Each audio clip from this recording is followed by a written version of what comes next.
Apa yang sudah kita kerjakan sejak kita menjadi orang Kristen? Apa yang sudah kita kerjakan? Nah, itu menjadi suatu pertanyaan. Apakah kita sudah berdampak atau tidak?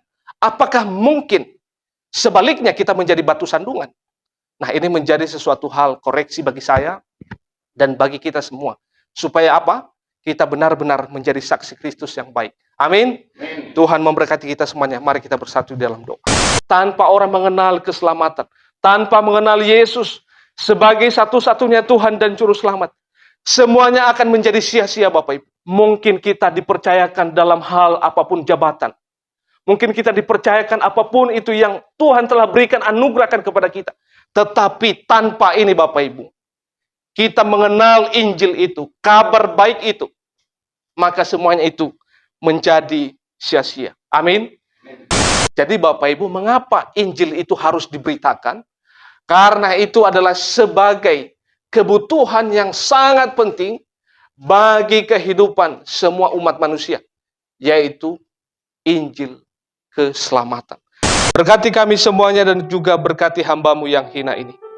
Dalam nama Tuhan Yesus kami siap untuk belajar firman. Haleluya. Amin. Sini Pak ya.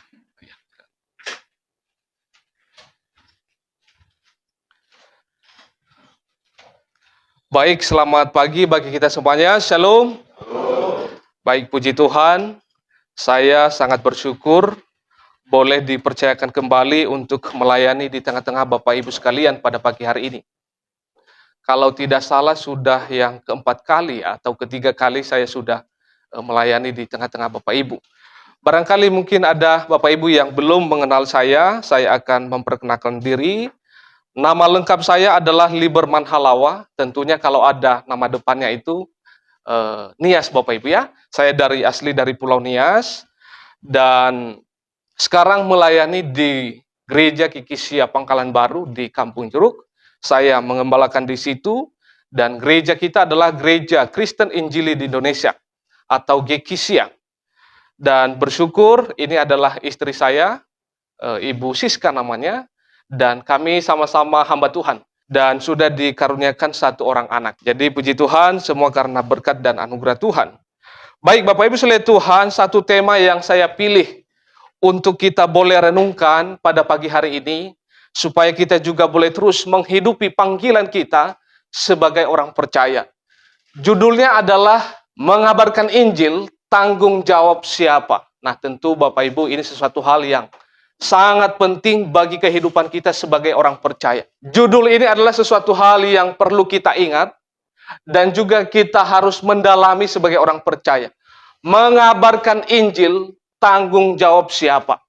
Apakah ini hanya tanggung jawab seorang hamba Tuhan atau semua gereja dan termasuk orang percaya di dalamnya? Nah, kita coba akan melihat nanti bagian satu pokok pikiran ini yang akan kita renungkan. Namun sebelumnya saya ajak kita untuk membuka Alkitab kita dari 1 Korintus pasal yang ke-9, ayatnya yang ke-16 sampai dengan 17. Nah, kita akan baca bagian firman Tuhan ini Bapak Ibu. Ini adalah ditulis oleh Rasul Paulus dan dialamatkan kepada jemaat yang ada di kota Korintus. Kita baca 1 Korintus pasal 9 ayat yang ke-16 sampai dengan 17. Kalau sudah menemukan Bapak Ibu, kita akan baca secara bersama-sama. Judul perikop di sana adalah hak dan kewajiban rasul. Ayat yang ke-16, 17 kita baca bersama-sama. 1, 2, 3, ya. Karena jika aku memberitakan Injil, aku tidak mempunyai alasan untuk memegahkan diri. Sebab itu adalah keharusan bagiku. Celaka aku jika aku tidak memberitakan Injil. Kalau andai kata aku melakukan menurut kehendakku sendiri, memang aku berhak menerima upah. Tetapi karena aku melakukannya bukan menurut kehendakku sendiri, perintahan itu adalah tugas penyelenggaraan yang ditangguhkan kepadaku.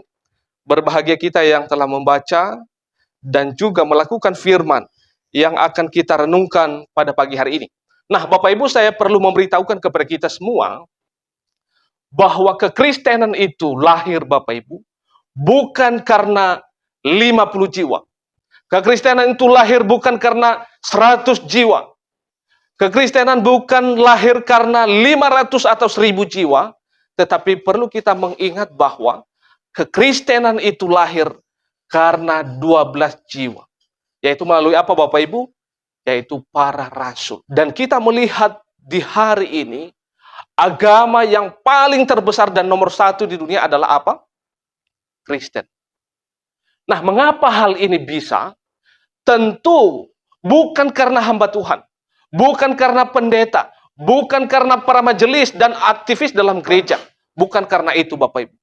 Tentu karena semua orang percaya dalam lapisan masyarakat, baik itu yang ada di lembaga-lembaga, kita kerjasama semua, yaitu melakukan tugas dan tanggung jawab yang ditulis atau yang dipesankan oleh Tuhan Yesus di amanat agung, yaitu memberitakan Injil. Nah, saya percaya bahwa kita semua orang percaya dan secara khusus Bapak Ibu yang ada di lembaga, kita juga boleh mengambil bagian dalam hal ini, yaitu memberitakan kabar baik itu, kabar gembira itu kepada siapa? Kepada mereka yang belum mengenal siapa itu Yesus Kristus. Siapa itu Tuhan yang sesungguhnya. Ketika orang mendengar itu dan mereka percaya menerima Tuhan Yesus sebagai Tuhan dan Juru Selamat. Bapak Ibu, saya sangat bersyukur kemarin yang di angkatan tahun ini penerimaan polisi, di sini satu pemuda saya dari gereja kita di Pangkalan Baru, bapaknya 20 tahun mu'alaf, istrinya adalah asli orang Bangka ini. Puji Tuhan, 2 tahun yang lalu sudah dibaptis di gereja kita. Mereka masuk satu keluarga 5 jiwa, masuk di gereja kita, dibaptis, dan anaknya kemarin tes polisi. Dan puji Tuhan sudah lewat Bapak Ibu, Marga Nababan. Nah, puji Tuhan boleh bergabung. Dan saya mendorong dia, jadilah berkat. Di mana ini Tuhan, jawaban Tuhan bagimu.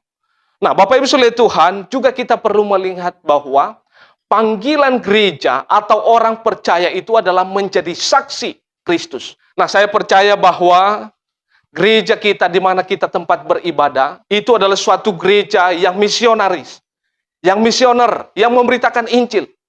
Gereja adalah terpanggil untuk bersaksi memberitakan Injil, dan juga Bapak Ibu bukan untuk serupa dengan dunia ini.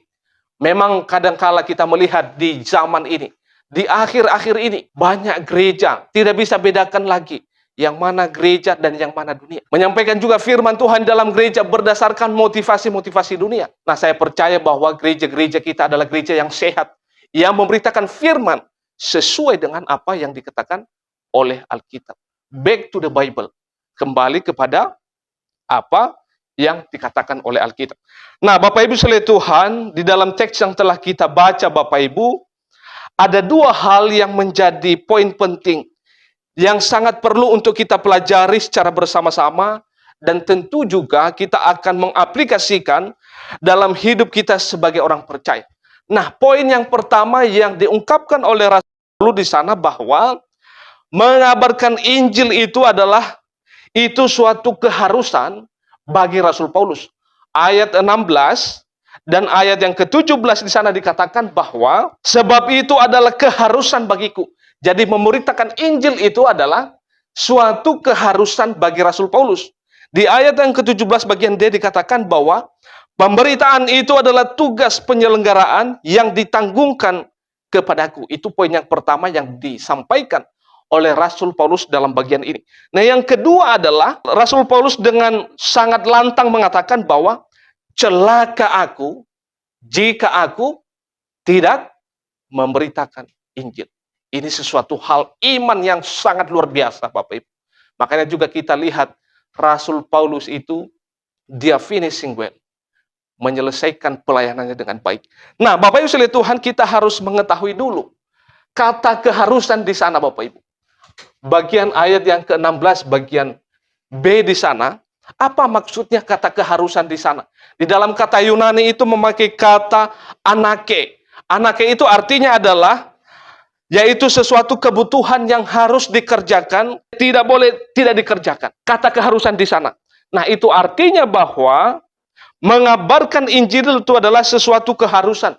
Seperti yang diungkapkan oleh Rasul Paulus. Nah, mengapa hal demikian Bapak Ibu? Itu suatu keharusan.